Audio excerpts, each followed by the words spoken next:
Mga boss, bali nag-walk-in si Sir. Sir, ano pangalan mo, Sir? Eugene. Yeah, si Sir Eugene. Nag-walk-in sa atin, tapos yung nagustuhan niya yung big body natin na XE. Bali, na-test drive na rin ni Sir itong big body natin. Sir, kamusta naman ang takbo? Sarap. Walang kalampag. Parang bago. So, ayun, mga kapal pa apat na gulong niyan. Aircon, kamusta naman? Malamig. Ayan, malamig. Siyempre, gagamitin ni Sir sa pang-family ito. Taga San Pedro si Sir. Sir, saan sa San Pedro ikaw? Bayanan. Sa Bayan-Bayanan. Papakita ko lang sa inyo mga boss itong ipapa-reserve ni Sir. Bali, mamaya niya kukunin gabi. Magdadaw lang siya muna ngayon. Yan, palibot ko lang sa inyo. Bali, reserve na. Hold as sold. Ang unit ni Jamaligs. Ito yung big body natin, XE. Walang kapunit-punit mga upuan. Walang nasabi si Sir sa ating unit. Yan, yan ang upuan sa likuran. Napakasariwa. 7K ba, boss, ang ida-down mo? 7K. Tapos balikan niya mamayang gabi. Mamayang gabi. Bossing, baka may shoutout ka? Wala naman. Family, babati, family, friends. Kay Mrs. Yan. So ano na kami, nagka-deal na kami dito sa Big Body. Sayang daw, naunahan siya sa Honda City natin mga boss sa pinuntahan sa atin kagabi. Kasi hindi tayo, syempre, di naman tayo nakakapag-reply agad. Pagpasensyahan nyo na at maraming nagme-message sa atin. Buddy, buti ka mo. Nakapunta sa Sir ngayon. Kaya nga. Nakakuha mo yung number. Umulan pa, boy. Umulan San Pedro ngayon. Nag-text si Bossing. Sabi niya, naulan ngayon boss, wait lang. Tingko dyan po na, ang taas ng araw. Kinukuha ko pa yung bayad nun, 130k sa Western Union. Sinusod niya agad, kliyente ko. Ayun, shoutout nga pala kay Boss Reggie. Boss, wala pa tayong unit ngayon na mapapa-reserve mo or gusto mong kunin kasi naunahan ka ng mga iba nating buyer. Pasensya na, shoutout sa iyo, Bossing. Yan. Si Bossing yung taga-Amerika, buy and sell siya. Tapos pinapadeliver niya sa Mindoro. Pagbaba doon, medyo malapit-lapit na siya doon. Ako nga boss,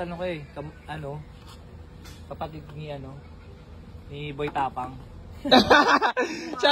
sabi nga, boss, kamukha nga raw si Boy Tabang. Kala ko, ikaw talaga, nagpalit ka lang ng content. Naman boss, talagang kilalang na, tsaka maperang na ngayon. Kami, importante kami ngayon, nakakatulong kami sa mga gusto magkaroon sa murang halaga.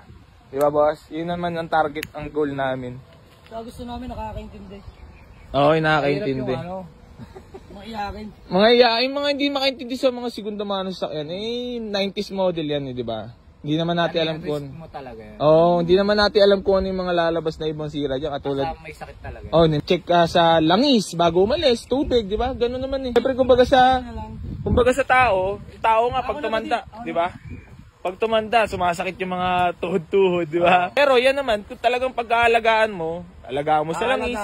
Alagaan ka rin yan. Tsaka kausapin mo lang din yung sasakyan. Sasakyan ko, 90s car din yan. 1999, no? Hindi kasi kami po pwede, bossing, modelo. Gawa ng tinitinda namin is old school. Yung old school ba? So yan, boundary na naman si Jamaligs. May pang grocery na naman. Ano ba di masasabi mo sa smooth deal? Wala. Maraming salamat kay Bossing at nagtiwala sa atin. At saka kay Buddy. Sa taga-benta natin ng unit. Yeah. Sir, mali sila Bossing. Bumalik na. Tayo pa sa atin. Inabot pa lang walang. Paano kaya yan, boss? Meron ka po. Shoutout kay Bossing. Ano ba? Utol. Kapatid ni Bossing kumuha sa atin. Ay, nagpa-reserve kanina sa atin ng Big Body XE. So, gagawa lang ng kasulatan na Buddy. Pabiyahin na sila. Ano po ba yung kasulatan? Lagyan na lang natin yan ng paid. Yan, paid. I received the amount na lang din. Naka-open course ba yun? Sino mo? Open deed of sale. Open deed of sale naman. Si Bossing, chinek na yung papers. Bossing, sensya na sa pag-aantay Ayos lang, sa paglakayan. Ayan, sulit naman lang yung naantay lang. So ayan mga boss, bali, nagkasundo kami kanina sa Big Body XE. Napaka sarap kausap ni Bossing. Smooth deal lang. Nag-isip lang siya ng onte. Pero siya nakita Lancer kanina. Pero syempre, doon ka sa pasok na sa budget mo na unti na lang gagalawin. Kung ano yung makita mo.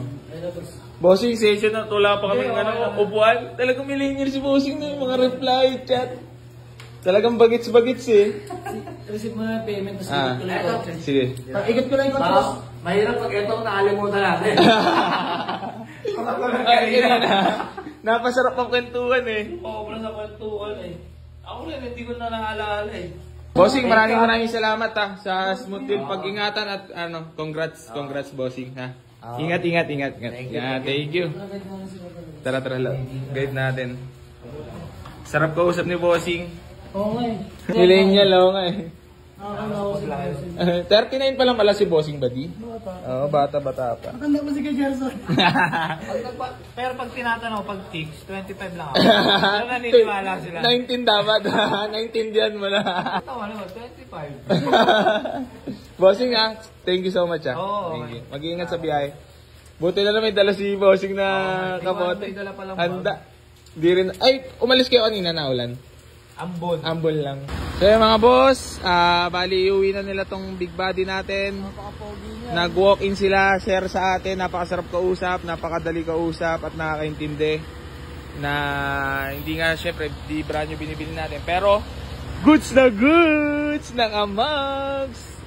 Badi naman sabi mo. Wala, sulit yung pag-aantay nila Bossing.